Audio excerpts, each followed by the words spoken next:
Okay, Brian is getting us connected there. Okay, good afternoon, everyone. Welcome to this special meeting, committee meetings, August the 3rd, 2021. I'd like to welcome all of my fellow councillors and deputy mayor, and we have our engineer from Tech Services, Aaron McDonald. We have our director of finance, Kristen Dunsford, is with us, as well as Gordon McFarlane. He's acting CIO this week. And we have Linda from Tech Services as well. And Councillor Duran will be a few minutes late. He had another commitment. And Collins, great to have you here from the Journal Pioneer again. You're always available. And welcome the viewers on YouTube, as well as members of the media on YouTube. And we have Brian Harlick here on my left, running the controls. So is there, at this point, I guess the first item is the planning board. So we'll turn it over to the chair of the planning board, Councillor Brian McFeely. The floor is yours, sir. Thank you, Your Worship, and I'll stay seated here so I'm closer to the mic. The planning board agenda is attached, so we would seek a approval of the agenda of the August 3rd meeting. Moved by Councillor Ramsey, seconded by Councillor Adams, that the agenda be approved as circulated. All those in favor say aye. Aye. Contrary, motion carried. So the first item on the agenda is an official plan and zoning amendment for 476 Central Street. So the recommendation and the supporting explanation, the purpose of the official planning zoning amendment is to allow an apartment building development. The applicant is proposing to change the use of the building from commercial use, which is presently a fitness center, to residential use, a 6-unit apartment building, and the proposed layout of the apartment building drawings is attached there. Apartment building means a building containing more than 2 dwelling units except a row house and townhouse as defined in this bylaw. The background: an application was received from Core Venture Inc. for PID number 1052323 to amend the city official plan from commercial land use to residential land use, and the city zoning bylaw from service commercial C2 zone to high density residential R4 zone. A public meeting was held on July 28, 2021, and council gave first reading on the same date. And the map is attached showing the subject property. The report. Under section 5.7 of the zoning bylaw, when planning board reviews a zoning bylaw amendment, it has to consider the following general criteria as applicable. Under section 8.4, the Parks and Green Space Plan, the criteria of B, C, E, G, and H must be considered. A, conformity with all requirements of this bylaw. Staff comment: if council approves the zoning map amendment from C2 to R4, the applicant is proposing to convert the existing building into 6-unit apartment building. On-site parking, 6 spaces is required. B, conformity with the official plan. Staff comment: the rezoning conforms to the official plan, section 5.2.2, location of high-density housing. The proposed amendments have no impact on Parks and Green Space Plan. And 5, section 5.2.2 of the official plan, location of high-density housing. Council's intentions about locating high-density housing are important to residents concerned about potential location of row houses and apartment buildings into their predominantly low-density neighborhood. To help ally these concerns, council lays out specific policies below on where they may allow future high-density housing, some of which elaborate on their foregoing policies for special planning and development areas. Location criteria. Council's criteria for locating high-density housing in the city of Summerside include the desirability of infilling properties which are already partly developed for higher density housing, the desirability of locating high density housing close to jobs, community facilities and services, and of promoting pedestrian access, opportunities for maximizing the number of opportunities for scenic views through higher density and taller residential buildings, but with protection of adequate view planes, Benefits of locating higher density housing in the difficult to service areas so that they can help distribute expensive development costs among more users. Opportunities for innovative mixes of higher density housing with other residential developments and CDAs. Opportunities for recycling older non-heritage residential properties with higher density development. Opportunities for apartments in residential commercial use buildings. Avoidance of negative economic and physical impact on surrounding land use, whether existing or proposed. So the objectives in the official plan to encourage high density housing in specific areas, and the objectives are listed there, very similar to the location criteria. I won't bother reading those into the record. The urban collectors, Water Street downtown, Bayview Avenue, Pope Road, Ryan Street, Notre Dame Street, Harvard Street, Central Street, Granville Street, McEwen Road, and Walker Avenue. C, suitability of the site for the proposed development. Staff comment, this 0.49 acre site is suitable for high density residential land use. Existing public street network and municipal services are available on Granville Street for this development.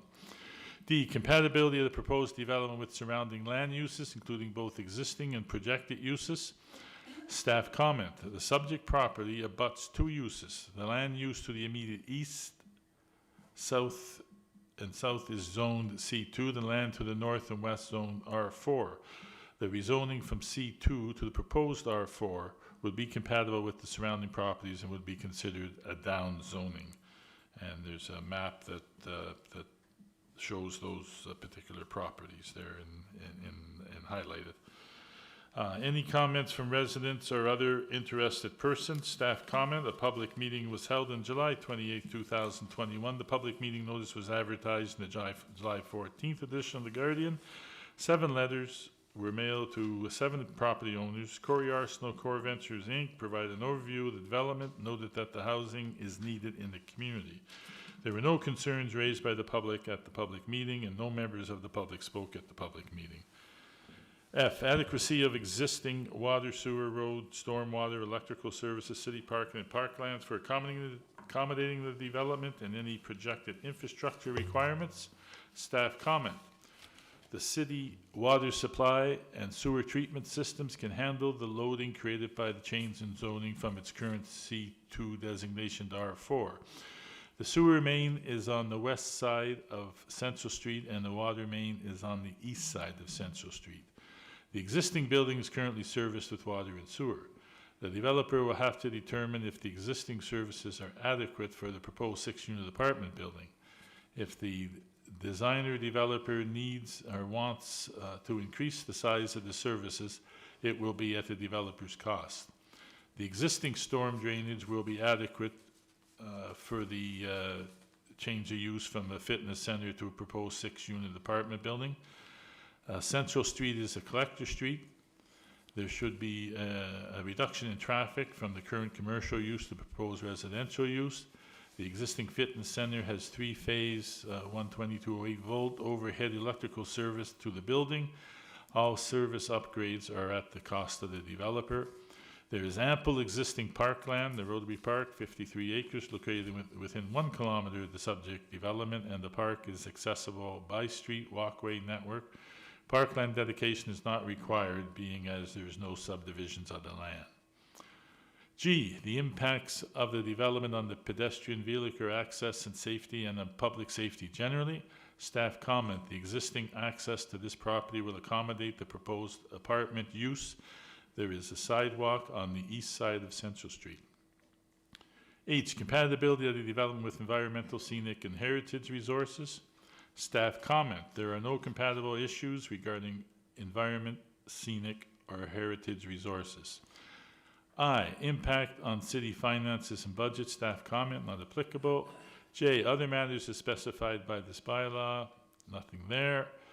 Other matters as considered relevant. Staff comment, the change of building use will require a professional design. Staff review. City staff supports the application from Core Venture Inc. to rezone from C2 to R4. As per section 5.10, subsection B3 of the zoning bylaw, The planning board shall make a recommendation to council on this application before it is approved or denied. The planning board recommendation, whether carried or defeated, will be brought forward to council for a final decision. So the planning board recommendation, the application received from Core Venture Inc. for PID number 1052323 to amend the city official plan from commercial land use to residential land use, and the city zoning bylaw from service commercial C2 zone to high-density residential R4 zone be recommended to be approved by council. And we would ask for a mover and a seconder from planning board, and then we will open the floor for discussion. Moved by Councillor Adams, seconded by Councillor Ramsey. Any questions or comments? Councillor McDougall. Just one. Linda, this property, when it was rezoned, or when it was zoned the first time to be a gym, or when it was built, was there parkland dedication at that time? There's no parkland for commercial properties? Right. But there is for C2, isn't it? Or what's it going to? It's going to R4, but only when it's subdivided. When you're subdividing lands, that's when parkland becomes So there's no applicable. parkland dedication required for this? That's correct, yeah. Okay, thank you. Okay, all right, thank you, Mr. Chair. The question that I have is in section A, under the comments from staff, the change of building use will require professional design. In the last public meeting or planning board meeting, I believe the developer indicated that there wouldn't be any changes required, and I'm assuming that he meant the square footage within the building for that many units. And I'm just wondering where it's required about a professional design. Could you just explain that a little bit more, what tech services is referring to? The applicant said the perimeter of the building wasn't changing, but the building was built for a commercial use versus going to a residential, and it's a provincial act, it's not our rules, we're just following that provincial act requiring the professional design. We just advise them so that when we get the drawings in, they know ahead of time. So that would be for the walls, that they would meet up to code, that sort of thing? But there's other things as far as the plumbing, the electrical as well. Okay. Individual units and the plumbing that are, and those ones fall under, even on a regular stuff, the plumbing and electrical fall under the province as well. So more internal than external? Yes, yep. Okay, thank you. Yes, and I don't have a question. I just wanted to make note that it's nice to see these 6 accessible buildings or apartments going in Summerside with the number that we need with seniors and people with disabilities. And so I'm really pleased to see that happening. That's it. Thank you. Thank you.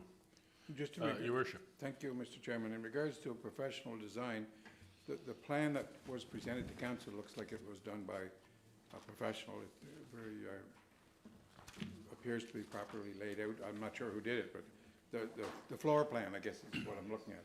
It was professionally done, I think. The plan that was submitted was a conceptual drawing, Yeah. so it's not done by a professional designer. This is under the PEI Architects Act, so it has to be designed by. But whoever did this, they did a good job. They may not have the stamp behind it, but it looks to be very professionally done. Thank you, Mr. Chairman. Seeing no further lights on, ready for the question? Moved by Councillor Ramsey and seconded by Councillor Adams, or vice versa? Vice versa. Moved by Councillor Adams, seconded by Councillor Ramsey. I'm sorry. That the recommendation was. So all those in favor say aye. Aye. Contrary? Motion carried. So that will go to the July 6th, or August 16th council meeting?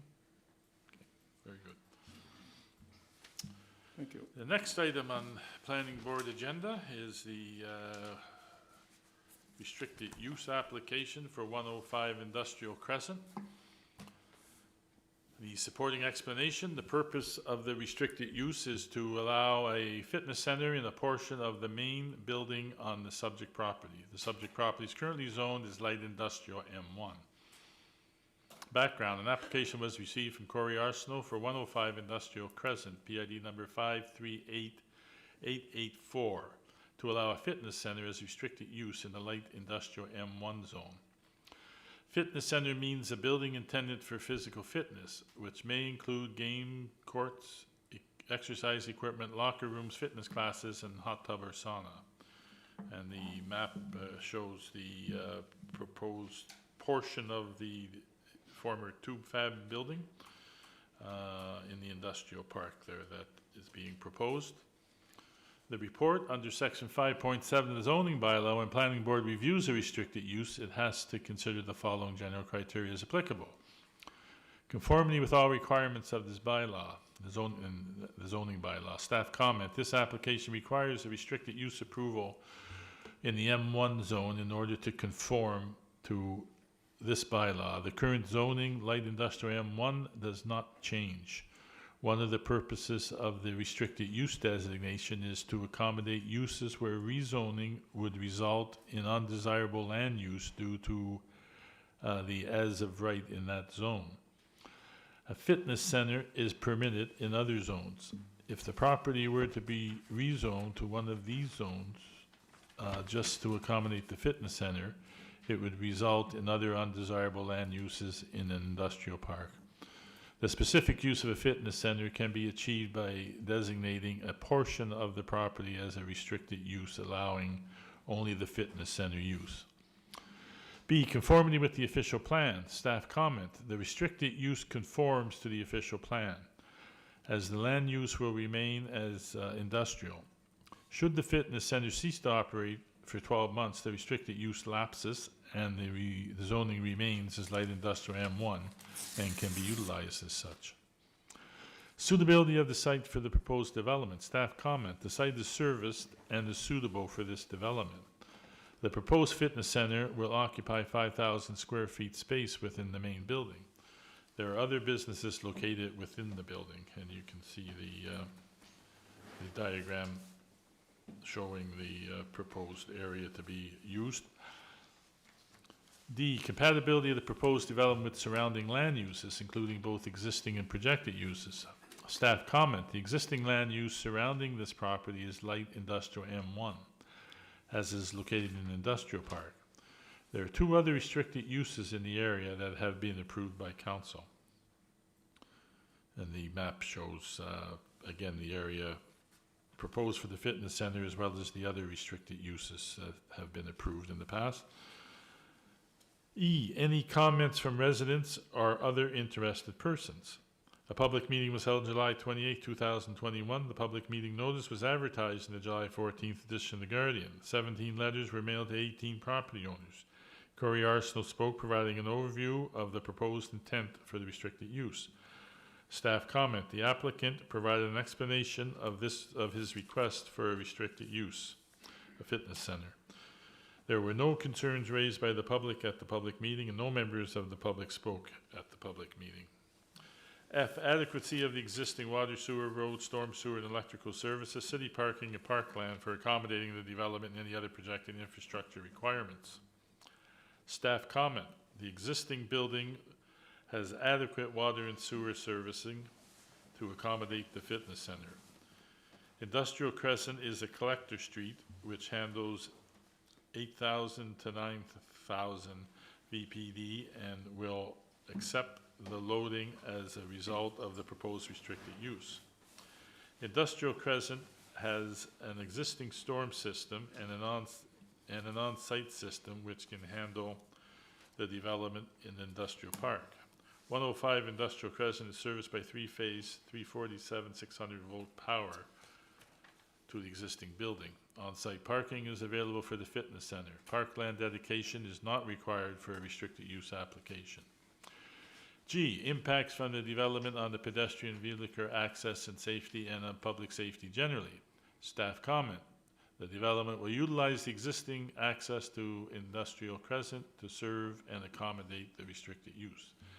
H, compatibility of the development with environmental, scenic, and heritage resources. Staff comment. There are no compatibility issues regarding environmental, scenic, or heritage resources.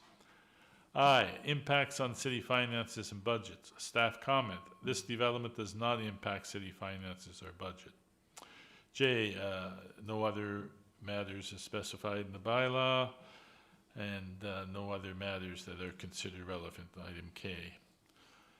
Recommendation, city staff support the application from Corey Arsenal to allow a fitness center as a restricted use.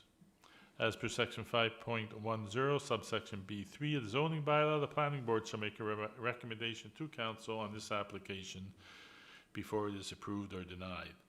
The planning board recommendation, whether carried or defeated, will be brought forward to council for a final decision.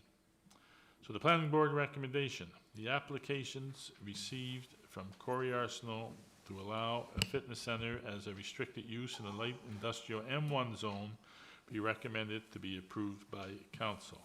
And we would ask for a mover and a seconder. Moved by Councillor Ramsey, seconded by Councillor Adams.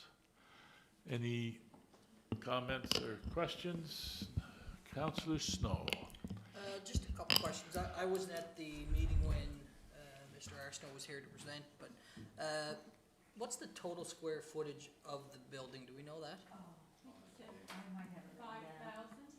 No, 5,000 is what he's using. Yeah. And I think that's only the little piece on the southern end. If you look at the, Look at the map. just on the south end, There's 10,000 10,000, Almost like a separate building. and he's gonna use only 5,000 of that 10. of that 10,000. But in scale wise, it's a huge building. Huge building. Okay. So of the entire tube fab building, do we know how much is currently being utilized? I don't know. My understanding is I think Finance PEI has the building and they were doing leases with different people. We just had a few different sections of it for different permits, but I think there was 10,000 square feet being offered to be leased, and Corey wanted to take 5 of it. 5 of it. And I guess, I guess the issue I'm having with it is that we have M1 zone building that we're hoping to attract more business, more jobs, and we're thinking about, even though it's a restricted use, it concerns me somewhat that, and it's only 5,000 square foot, but I just, is there better uses for that property in an industrial park other than a fitness gym, that to me doesn't appear like it's gonna create a ton of employment opportunities. But see, I'm just concerned, we put a huge investment in an industrial park down the road, and we've been talking about the need for, added industrial space, and then we come in here and we have existing industrial space and we consider a restricted use for something totally different. So I'm not sure, I'm trying to figure out how that jives totally with everything else we've been doing as a city, so. And I guess my other question would be, have we spoke with economic development and Mike T and said, hey, what's your thoughts on this? How, do you have anything coming down the pipe? Do we have anything? No, it's Finance PEI that have the, I share those similar concerns, and I know that, I'm sure that Mike would share the concerns as well.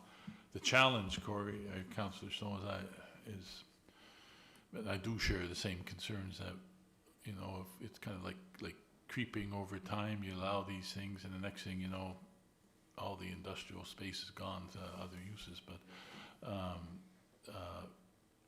the frustration that Mr. Arsenault was expressing in here was that he searched all over the city, couldn't find any space of that he, that magnitude that he needed. But that it really is a concern, and it really points to the need for the development of additional space if we can find the partners to get it done with. But I share your concerns too, that we're kind of putting things into this industrial park that really don't belong in an industrial park, and So, but it's that balancing act, you know, And like I said, unfortunately, I wasn't here that night. I Yeah. did go back and watch the video, and that was sort of, that's the thing that sort of really caught my mind when he said, you know, he looked around, he couldn't find any Yeah. other space, but then we're hoping to attract business, we're hoping to attract, so if somebody can't find space to put in gym equipment, how are we expecting somebody to come in and start a business or create jobs? Yeah. So, I just don't know if it's all jiving together really well for me, considering everything else we've been trying to do. I guess that's been my concern. no, and I would share some of that concern. Yeah. Mr. Chairman, just, I know you had mentioned the industrial park, but a few years ago, a church was approved for there, and that filled up a vacant spot, and it's been working out really well, to my knowledge.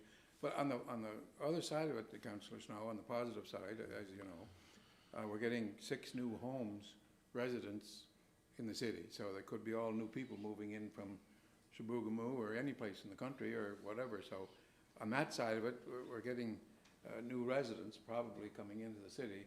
But I understand everybody's point here. But Mr. Arsenault, as Councillor McFeely said, look for the space, 5,000 square feet. You know, there's quite a few smaller places looking for an office space sort of thing, but this is a fairly good size square footage. So, and he's been in business for 10, 20 years, I guess, with his father, or maybe 30 years, and a good corporate citizen.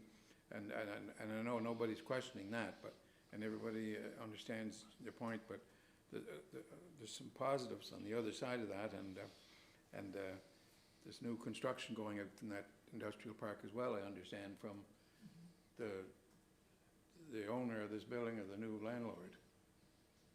Isn't it the new landlord, the Mr. Johnson building out there too? Or maybe he bought? No, that's on Greenwood Drive, yeah. Oh, and then the other side. Yeah. Yeah. Anyway, that's all I have, Mr. Chairman. Any other comments or questions? Deputy Mayor. Just a counter comment. I know that we're certainly trying to go the route of economic development, but I also know that as many councillors in the room, we've also spoken about empty buildings. And that can look as negative as anything else. And I think with the building in particular, I don't know how long it's been vacant, but I see it as somebody wants to do something useful with it. And on the other side of that coin, there is some economic development created in the building that is being left. So, I don't know. I don't think we can be judge and jury on something when somebody's making that decision. Councillor Snow. Again, I guess my concern is it's a building owned by the province. I really think we need to take that in consideration. From listening to Mr. Arsenault's plan, and I agree with you, Your Worship, the Arsenault family has been great. They're neighbors and ran a great store right across the street from me for many years. I ate many of the Arsenault burgers over the years. No doubt about it, they're great business people, and that has nothing. I'm just wondering, big picture, the city as a whole, you know, when we have industrial space, I just think we need to take everything in consideration, and I guess that's why I asked, did we speak with Mike T and ask him his thoughts, or is there anything, because I don't want next week to hear, oh, we have a business that could have hired 15 people, and they don't have the 5,000 square feet or the 10,000, or I just asked how much of that building is empty, and we don't have the answer for it. So I just don't want to rush to making a decision, and that's my only concern. They run a great business, and I love the idea of the apartments up in that area. I think it's a great location for apartments, but I just think there's a few questions that I have going in my head right now. Yeah, and those are fair questions, and you know, I think the bigger concern is when you look at the map here on page 3, when you looked at the percentage of that area that now has a restricted use associated with it, you start to see what I would call creeping into the industrial park. You know, that the little piece for this proposed fitness centers in itself is not that big a deal, I guess, but when you look at the whole thing and the transitioning, it seems, but So anyways, Councillor Ramsey, I'm sorry. And no, it's fine. I just, I would like to maybe sit with Mike and Economic Development and just kind of go over where he is on this and what he thinks, and that would be a good maybe Yeah. indicator for us to go with. And I think that's fair, and I think I know where Mike T would sit on it, that he, you know, as with one of these other ones, he was quite opposed to it, I believe. So I suspect that he would be the same with this one, that he would see the use of this property for something else other than what's being proposed, but I shouldn't speak for him. okay. No. Your worship. Just my final comment, Mr. Chairman. The thing is, if we turn this one down, we're turning the other one down, because one is moving to the other one, sort of thing. Not saying it would be turned Turned down. down. No, No. to your point, Mr. Arsenault and the family's a great business family, that's a business decision they'll have to make. I assume it's a business decision, but from listening to the comments the other night, he's wanting to step back from the fitness business, and this sounds more like a private gym, sort of, doesn't seem like a big job creator to me. The current one probably has more jobs out of that building as opposed to the one he's proposing. So that's a business decision. I don't assume one would necessarily affect the other. I assume he's deciding he's wanting out of the gym business now to that extent, so, and wanting in the apartment building. But I don't have a huge issue with the apartment one, so I don't want to tie the two together. I'm trying to keep them separate. I'm trying to figure this one out as it relates to economic development in the city and what else it could affect if we do approve it. Maybe there's nothing coming down the pipe, and maybe I'm overthinking it, but I'd rather know that information prior to approving a restricted use. Okay, so what's our wish here, folks? Put it on the floor and vote on it, I guess. I think that Councillor Snow has the right idea, in just that we have all the information we need to make these decisions as a council, not just maybe 60% of the information. If we have 100, then we're making a decision, and then we're really happy with that. So I would like to see that happen. This is just to bring it forward anyway to council. To bring it forward to council, Yeah. but just a question to staff here, just, do you know what Mr. Arsenault's timeline is here? Is he planning on doing this relatively quickly, or is this off a few months? Do we have a little bit of time here to, you know, to get us all comfortable with moving forward?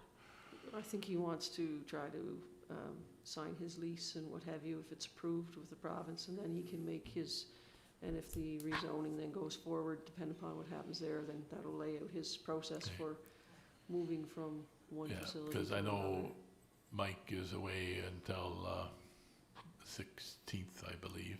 He's on vacation, so we wouldn't be able to, you know, get We'll have his that input. information by the monthly meeting, Yeah. I think. Well, yeah. We're going to discuss it at the monthly meeting anyway, which is the 16th, and so, Do we want to approve it to go to the monthly meeting, or? Oh, yeah. Oh, I think so. I think Yeah. so. Corey? Well, it'd be Well, I planning, guess it'd be it's a planning board that has to approve it to go to the approving it, monthly and then meeting. we can have Right. the discussion at the I would be monthly good. meeting. Yeah. Yeah, Exactly. as planning board, I'd So like to. is planning board comfortable advancing it to the monthly meeting, I guess is the question.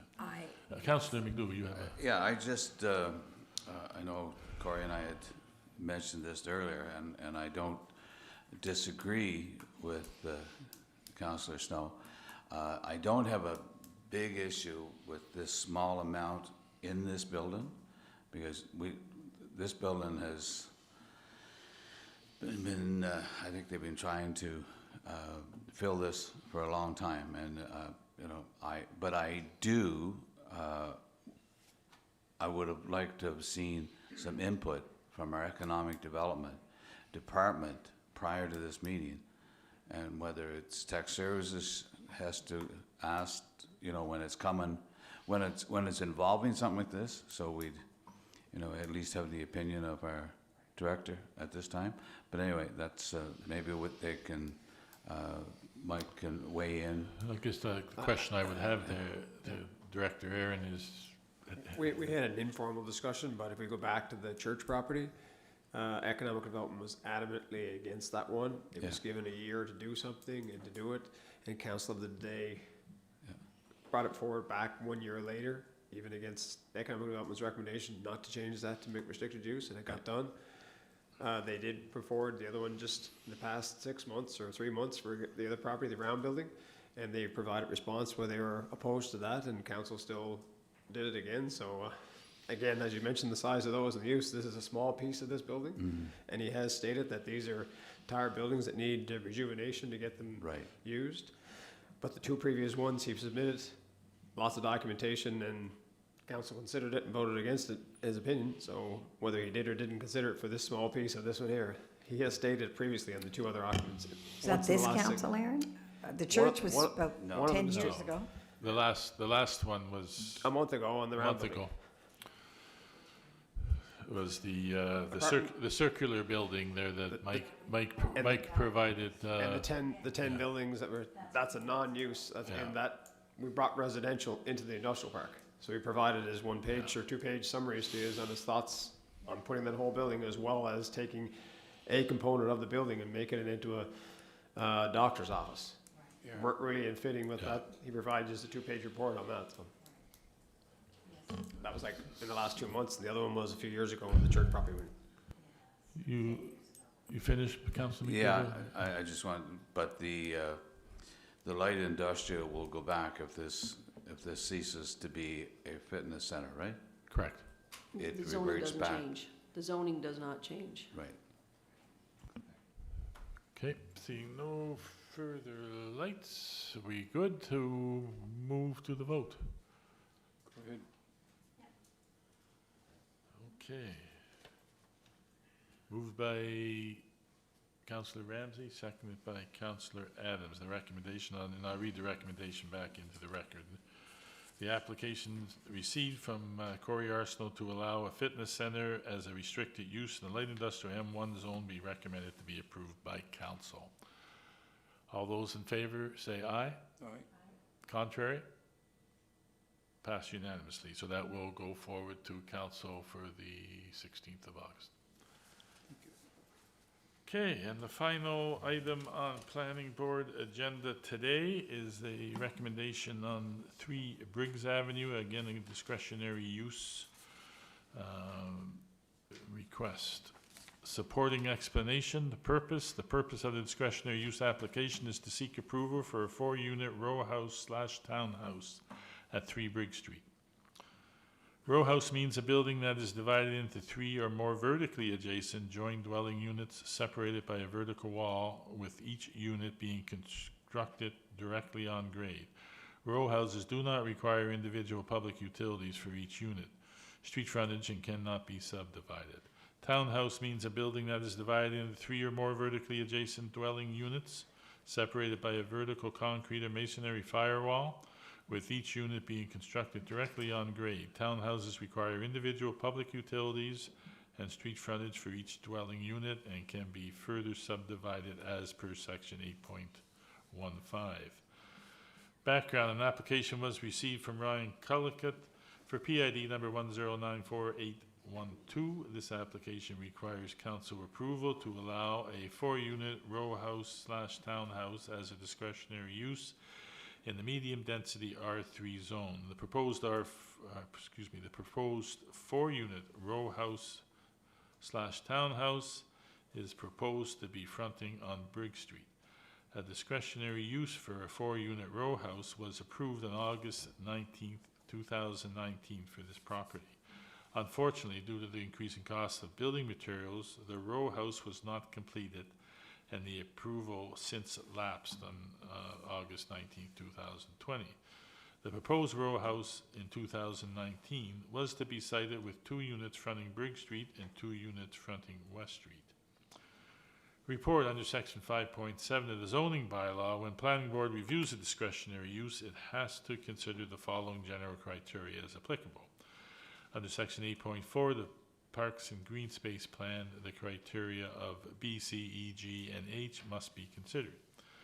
A, conformity with all requirements of this bylaw. Staff comment: if council approves the discretionary use, the applicant would be permitted to construct the 4-unit row house/townhouse on the subject property, subject to the development standards of the R3 zone. And there's a chart there that shows the various frontages and depths and areas and so forth. I will just table those for the record. All can see them. B, conformity with the official plan. Staff comment, the rezoning conforms to the official plan section 5.1.1. Residential zones, the proposed discretionary use has no impact on the parks and green space plan. And the objective in the official plan to promote all housing types in the city, and our policies relating to that include one, promote a sufficient diversity of housing types and residential densities and 10-year options to meet the varied segments of market demand, and 2, require that all housing be connected to community water and sewer services except where it is impractical to make connections in an agricultural zone. On-site servicing may be utilized in compliance with minimal lot size requirements under the PEI Planning Act regulations. C, suitability of the site for the proposed development. Staff comment, the site is suitable for a medium-density residential land use. A public street and municipal services are available. D, compatibility of the proposed development with surrounding land uses, including both existing and projected uses. Staff comment, the abutting property to the west is zoned R2, as well as the property to the north, on the north side of West Drive. The property to the south is zoned R2. The property to the east is zoned R1. Briggs Street acts as a buffer between the existing R1 and R2 zones. Projected uses in the area will likely be medium to high residential land uses as it borders industrial lands and is in close proximity to a provincial arterial highway. And you can see the map there showing Briggs Street and the proposed property there. The corner of Briggs and the West Drive. Any comments from residents and other interested parties? Staff comment. A public meeting was held on July 18, 2021. The public meeting notice was advertised in the July 14th edition of The Guardian. 15 letters were mailed to 11 property owners. Robert Hebert spoke and explained to council his reasoning for the discretionary use application. Mr. Hebert is currently developing elsewhere in the city and recognizes the need for housing units in Summerside. A site plan for the proposed 4-unit row house/townhouse was presented. Councillor McDougall stated he had received a call from a resident and the residents in the area don't want 4 driveways on Briggs Street. Rebecca Woolridge, 124 West Drive, asked how far the development would be located from the corner and would there be any other units behind the proposed units.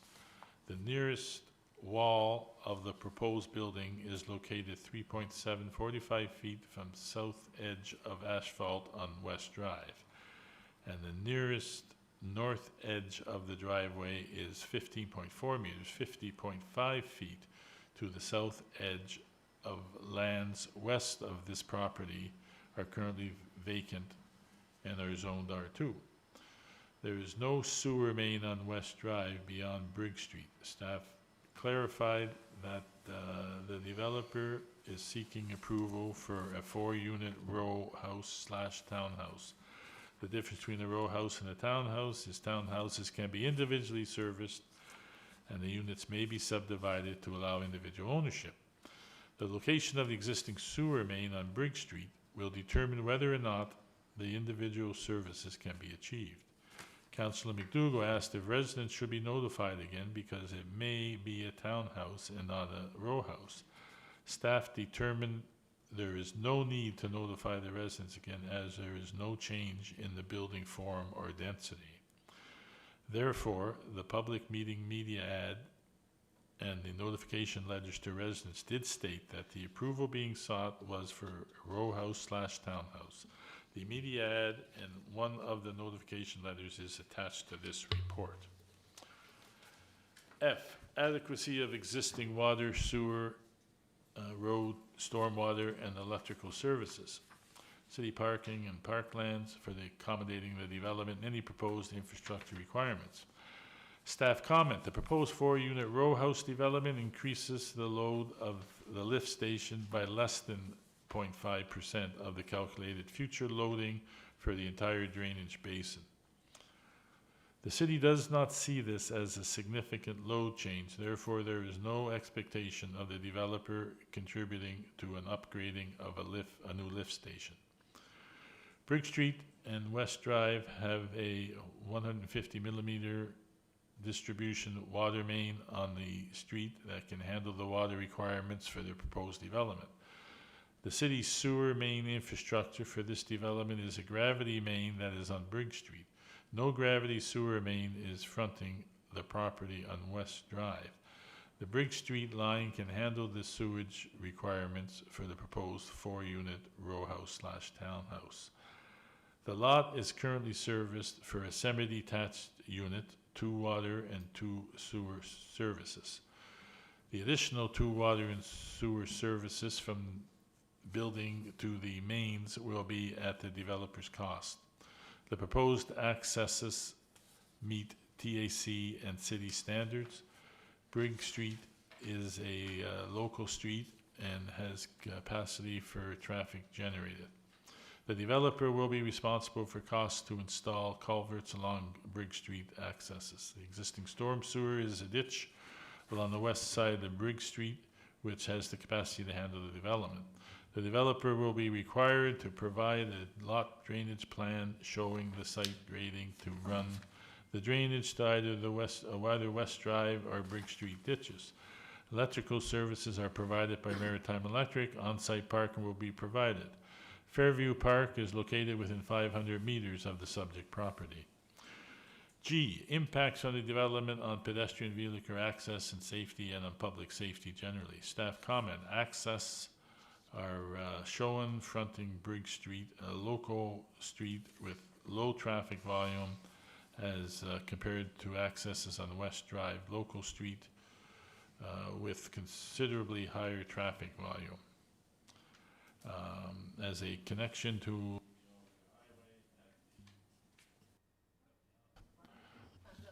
time's up.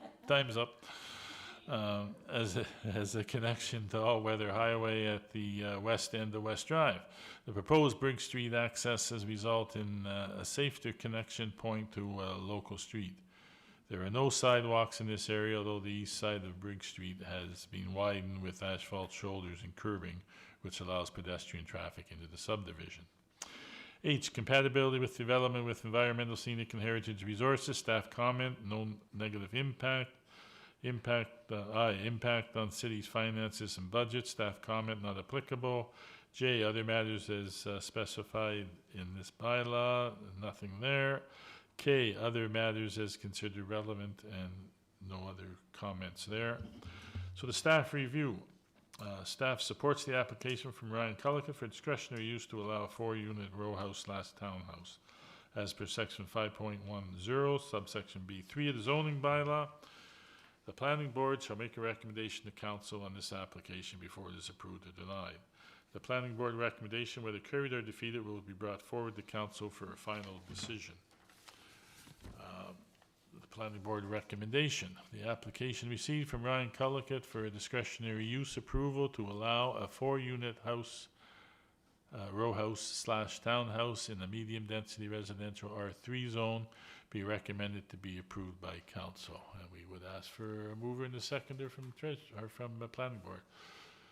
Moved by Councillor Ramsey, seconded by Councillor Adams, and you see the letter in the media ad that was attached. So, any questions or comments, Councillor McDougall? Thank you, Councillor McFeely. I had a conversation earlier today with Linda, and I got clarification on a couple of things. I prefer to have the 2 double driveways, and if they're going to be relocated on Briggs, that there be 2 double driveways. And just as another thought, is that when the developer is putting those in, the 50-50 ditch infill would be nothing if they're putting 2 double driveways in. I wonder if that's being offered to the developer and that'll be a section that, When they did the ones, the same developer did McEwen Road, the 5 unit and 6 Right. units are up there. We proposed that to them as well as to consider the culverts, and they chose for that particular one there, made more sense to widen the road and, yeah, but again, that's their option, but we certainly present it to them. okay. Thank you. That's all I have. Any other comments? Councillor Ramsey. Yeah, and I think that Mr. Hubert did propose 2 double driveways, right? Yeah, Yeah. no, I was just confused because I thought we talked about that last week, that he was going to do the 2 double driveways, Bruce. Great to have you on board, Bruce. Well, just, Any other comments? And Councilman, I'll have to double check if that 50% rule applied to, if it was just single family or if it was multi-units or not. I'll have to verify that. But we did tell them, they did look at the math up on there, even though it was a multi-unit, and they looked at the culverts versus filling it and not putting them in. They did that analysis and came back that it was overall cost effective, as well as the look of the property that, It wouldn't make much sense if we didn't offer it to people that own multi-unit complexes to pay 50%, right? Because That's- otherwise, we're paying 100% of it, so, It's time to offer it, yeah. yeah, yeah, exactly. Any other comments or questions? So it's been moved and seconded, moved by Councillor Ramsey, seconded by Councillor Adams, and I'll read the recommendation again into the record. The application received from Ryan Collicutt for discretionary use approval to allow a 4-unit row house / townhouse in the medium-density residential R3 zone be recommended to be approved by council. Seeing no further lights, we'll call the question. All those in favor say aye. Contrary? Motion carried. And that is it for planning board, your worship. Thank you, Mr. Chairman. Continue on then, I believe Tech Services next, and Councillor Graham, the floor is yours, sir. Thank you, Your Worship, and I'll call the Technical Services meeting to order, and there is just one item on the agenda this evening. I'm not sure if it was just something that was brought back by staff, or maybe Councillor McDougall, if you may have brought it forward for this meeting, the Glen Drive. No, the last time we had discussed it, I thought that, I didn't put it on for this unless our CAO did. I think the last time we talked about this, the tech services were gonna come back with a couple of options to see. Did you have anything, Aaron, or? I didn't send anything around when I saw the agenda, but I went back through our estimates. When we brought it back a while ago there, it was the crosswalk, the RRFBs, the rectangular rack and flashing beacons, and the infill. At that time, Yeah. we got So, direction to proceed with the portion of the RRFBs. The rest of it is about $120,000 in that range, from South Drive down to, on Glen, down to 10. Anyway, I think this might have been on here by mistake. I didn't ask to have it on, Yeah. but there was some, We still need, that's the dollar amount. We didn't have a budget, so we haven't proceeded with it. That's the dollar amount of 120,000. If we get permission to do that, we need the budget to do it. We will then try and ask one of our existing contractors if they can add that to their unit prices we have now, because we're probably not gonna get a contractor to go out and do a small job in this time of, Right. you know. So that was where we were. We didn't have the additional budget approval, and we went back and looked at our options, and it's in the 120,000 range, yeah. because we've already been directed to do the crosswalk improvements.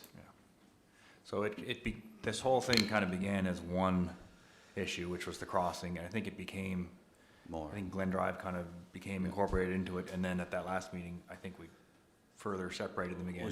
We separated them, and this Glen Drive, I thought Rob was gonna have more information than this, and he's on holiday, so we can just table this until we, Yeah, and I did receive confirmation from Rob a couple weeks ago now, just a few days after that meeting, that they would be enhancing the visibility of that crossing, like in time for school to start in September. And then beyond that, we discussed the more costly upgrades.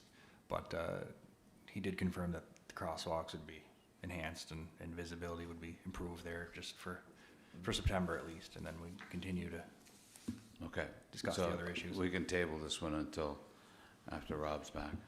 Yeah, Yeah. because I was gonna say, because there was some confusion with the French school board Right. with what they had originally asked for and what it had sort of Blew into. morphed into, so Yeah. they just wanted to make sure that the lighting and the paint was going to be in Yeah, place. that's all been for- confirmed with them, Perfect. so. Yep. Yeah. Okay, thank you. All right, record time. I'll move for adjournment of the tech services meeting if there's no other questions or comments, and we'll continue our evening.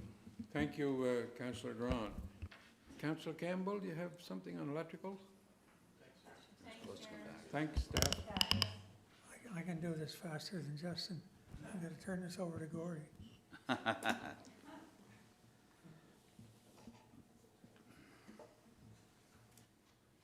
Geez, I could get kayaking tonight, whoops.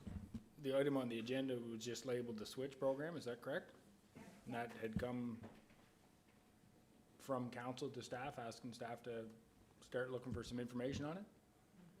Okay, so staff have just begun to start looking, to investigate some information on that. At a very high level, it appears to be a program that some other communities in PEI are offering, where they basically act as the financier for some retrofit programs.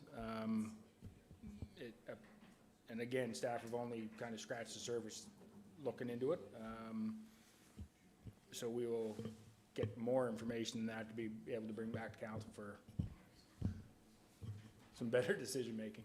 Okay, so this was something I'd sent around after seeing articles in The Guardian where Charlottetown and Stratford seemed to together an announcement indicate that they, through FCM, they received funding. I believe it was 14.1 million.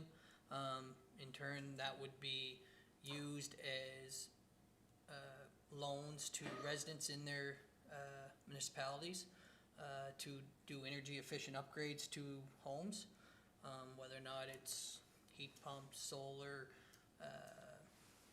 windows, whatever energy efficient options were out there. These were no interest repayable loans over a period of time where the homeowner agrees to have a lien put against their property, and the gist of the program, based on what I was reading through The Guardian, was that basically their costs of repairs or the loan are paid off from energy efficient savings that they have over that period of time. It to me, on the surface, it appears to be a really good option. And the reason why I asked for us to look into it is because I truly felt we have obviously missed something, or just were not offered it like Charlottetown and Stratford. So if for whatever reason Charlottetown and Stratford was chosen as the chosen ones to give this to their residents, I have an issue with that, because our residents are just as important as the ones in Charlottetown and Stratford, so we should have the same option from FCM or whoever. And if that's not the reason, I'd like to know why they were chosen or how it came about. So I didn't hear anything about it until I read it in The Guardian, and then I thought, wow, that's a really great program for people who, otherwise probably cannot afford to get some home improvements done. And as a municipality and everything we have going on with our green initiatives, I think it fits well. We have our own electric utility, so let's face it, the more people we can get switched to heat pumps and electrical options, the better it is for everybody in our city as well. So I just think, I really hope that we can take a look at it before it's too long. I think everybody knows there's probably an election around the corner soon here, so we better get moving and get some looking into it quicker rather than later. So Just a question, are there many taking advantage of that situation in that area? We don't know yet. it was literally announced 2 weeks ago. Yeah, I know. I would expect if there's $14 million of loans with granted, no, it's no, loans. no interest, I would expect there will be a high intake of people wanting to take advantage of that. I know, I would love a interest-free loan, if anybody wants to. Is there some reason we didn't hear about this? Like, Don't know. I didn't, I don't know the answer to that. I know that it's a program, and I thought it was a number of months ago that it was, I think that was in the works for a while. But it is a program through FCM, and I don't have any more information on it than that right now, but is it the Green Municipal Fund, or was it recently announced by the I feds that think they're it gonna was- funnel money? I to think it was FCM? under the Green Municipal Funds somehow. Was it added from the feds, from this year's budget to the Green Municipal Fund? It's a new program. I can't verify that. can you find out some information for us, please? I have a meeting tomorrow, Okay. and I'm gonna try and find out. Go ahead. I guess, Councillor Bruce, what I'm wondering is with the FCM that has just recently taken place, and with Federation of PEI Municipalities, would they send that information in advance? Like I know, I think Corey, you had mentioned it was probably rolling out 2 weeks ago. It was in the Guardian 4 weeks ago now. Yeah. It would have been, the discussions obviously were going on well before that. I guess my concern is we're a member of FCM, and then not to have heard of what appears to be a great program sort of concerns me, and either why haven't we heard of it, or why were they just Charlottetown and Stratford chosen as the chosen ones to roll it out? Yeah, We're the second city on the island. You think we'd be second option as opposed to Stratford? And I guess that's where my question is, if we would have heard through FCM, but it probably more than likely would have come to FPEI first. No, it wouldn't have anything to do with FPIM, but the FCM, and we receive mega amounts of emails from FCM. Lots of times there's reminders of these things. You read, there's a lot of it, and the mayor knows himself, and the mayor shares a lot of those that comes down. So we all could have missed it, but I'll find out tomorrow.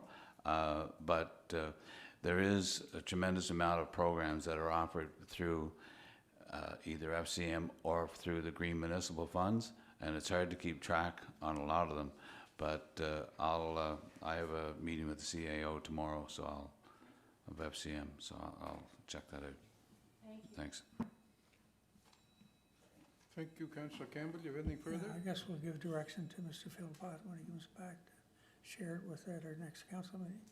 Thank you. Is that all you have at this time? So, okay, we'll continue on from the electrical. Thank you, Councillor Campbell. And we'll move on to police services. There's one item there that was going to be on the agenda, but it has been removed, I believe, on one of the properties. Work has begun on that property, and there's a number of unsightly properties that staff members are working on from the direction of council, and so they're working on those situations, and I understand this one here, the work has already started on it, so there's no need to have that one on the agenda. Yes, Your Worship, the owner of the property had been in contact with myself and some other councillors as well, and work's already begun on that. It might have sort of came on as a mistake more so than anything else. There was attempts to contact that owner, and then it ended up just being on the agenda, but it's being dealt with. Thank you. Okay, and that's the end of my police services committee meeting. Did I win, boys? Thank you, Councillor Ramsey. And but we're not quite finished yet. I believe that's the end of the committees, but I believe now we'll go into a special council meeting to process some business. So, the special council meeting of August the 3rd, 2021 is now called to order. And is there a motion to approve the agenda? Moved by Councillor Snow and seconded by Councillor Drawn. All in favor? Contrary nay, carried. Okay, resolution for Let's see, 332 Chestnut. And that comes under Planning Board. Councillor McFeely, you're back. Thank you, Your Worship. Resolution COS 21-145, moved by myself, Councillor McFeely, seconded by Councillor Adams, whereas an application was received from Lauren Perry at 332 Chestnut Avenue, PID number 308015, and whereas Section 8.4 of the City of Summerside zoning bylaw states that no residential accessory building shall exceed a maximum height of 4.5 meters, 14.5 feet. And whereas Section 7.2 of the zoning bylaw allows for a variance to be granted after council has considered the following tests. A, that the hardship is due to unique physical conditions of the lot or property, including small lot size, irregular lot shape, existing building location on the property, or exceptional topographical conditions which make it impractical to develop in strict conformity with the bylaw standards. Exceptional topographical conditions may include but are not limited to trees, slope of land, etc. B, the proposed variance meets the general intent of the official plan. C, the proposed variance meets the general intent of the zone. D, that the proposed variance would not impact negatively on adjacent properties or on the essential character of the surrounding neighborhood, including taking into consideration any comments from the neighbors. Be resolved that council grant a variance of 19% to allow a fence height of 2.5 meters, 8.2 feet. This application bears the recommendation of the Planning Board meeting of July 28, 2021, Your Worship. Thank you. Moved by Councillor McFeely and seconded by Councillor Adams. And I think I might have asked this question at the last time. Is that a wire fence or wood fence? It's a non-see-through fence, okay. Okay, any questions on the resolution? I do not see any speakers' lights on. All in favor say aye. Aye. Contrary nay? Carried. So, that's the end of that one. I see there's a couple other items for the Committee of the Whole. Is there? Or just one? So will officially, is there somebody who would adjourn? Moved by Councillor McDougall and seconded by Deputy Mayor, the meeting adjourned. And I thank you very much, and thank you, Colin, for being here, and